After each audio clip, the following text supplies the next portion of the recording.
Hindi na ako mangungulit sa'yo. Hindi na rin naasa na magkakaayos pa tayo.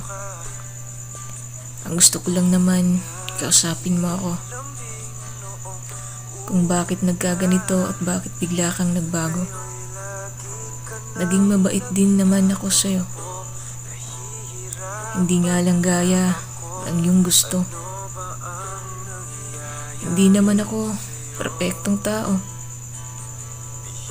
para masunod lahat ng gusto mo. Pero sana minahal mo rin ako kung ano ako. Hindi yung minamahal mo lang ako kung mabait lang ako sa'yo. Nung umuwi ka, okay naman tayo. Naghintay ako at umasa na babalikan mo. Pero bigla kang nagbago. Napagdesisyonan mo na maghiwalay na lang tayo. Ang sakit ang nadama ko. Yun ay dahil sa ginawa mo. Naging mabuti din naman ako sa'yo.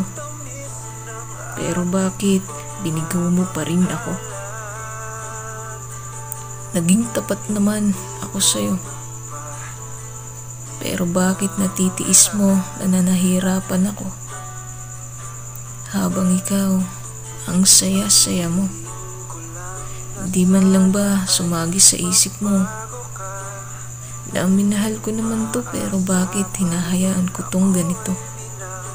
Ganun ba ako kasama sa'yo? Para baliwalain mo ng ganito. Nagbago ka na talaga, hindi na ikaw yung dati kong kilala. Tama ka, lahat ng tao nagbabago. Pero wag ka sanang lamunin ang galit dyan sa puso mo para lang tawagin kang nagbago. Kahit anong mangyari, hindi ako magbabago para lang sundin ang sinasabi ng ibang tao.